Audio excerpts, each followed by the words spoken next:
few moments later.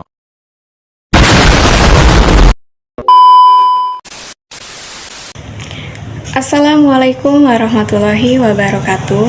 Halo teman-teman. Jadi di sini saya akan memaparkan materi tentang Bank Indonesia sebagai bank sentral.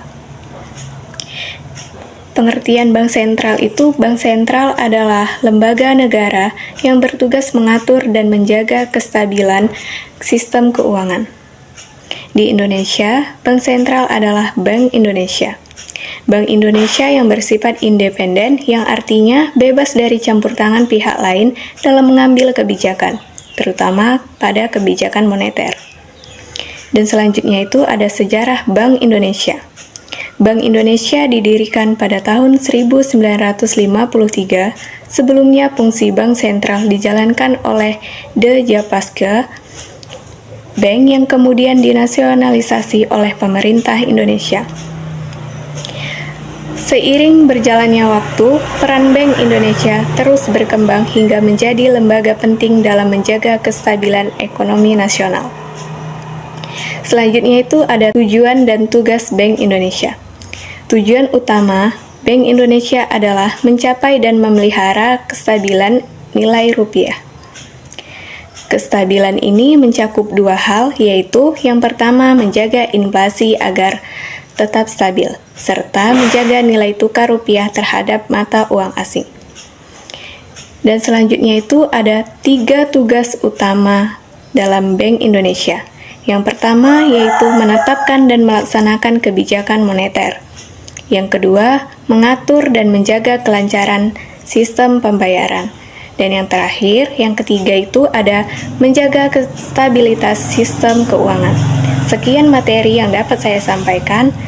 Selanjutnya akan dipaparkan oleh pemateri kedua. Selanjutnya ada fungsi Bank Indonesia. Jadi selain Bank Indonesia ini punya tugas, Bank Indonesia ini juga punya beberapa fungsi penting. Di antaranya itu untuk mengendalikan jumlah uang beredar, menentukan suku bunga acuan, mengawasi sistem pembayaran, serta menjadi leader of last resort atau memberi pinjaman terakhir bagi bank yang mengalami kesulitan.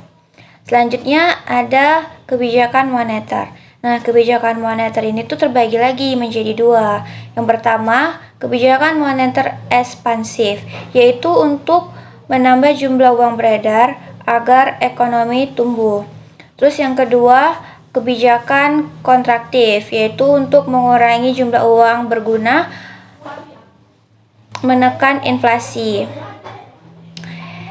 Instrumen yang digunakan diantaranya itu operasi pasar terbuka, giro wajib minimum, dan suku bunga. Kemudian ada sistem pembayaran. Nah, Bank Indonesia ini tuh mengatur sistem pembayaran seperti transfer antar bank, kris, dan uang elektronik agar transaksi lebih aman, cepat, dan efisien. Oke teman-teman, saya akan melanjutkan menjelaskan materi berikutnya. Sekarang tentang stabilitas sistem keuangan. Jadi, stabilitas sistem keuangan itu merujuk pada kemampuan sistem keuangan untuk berfungsi dengan baik dan efisien, sehingga dapat mendukung pertumbuhan ekonomi dan meningkatkan kesejahteraan masyarakat. Sistem keuangan juga yang stabil memungkinkan lembaga keuangan untuk menjalankan fungsinya dengan baik, seperti menyediakan kredit, mengelola risiko, dan memfasilitasi transaksi, sehingga dapat meningkatkan kepercayaan masyarakat dan investor, serta mengurangi risiko krisis keuangan, sama halnya seperti penjelasan di atas. Selanjutnya, peran Bank Indonesia. Bank Indonesia (BI) sebagai bank sentral memiliki peran penting dalam mengatur dan mengawasi sistem keuangan, mengelola moneter, serta menjaga stabilitas nilai tukar rupiah.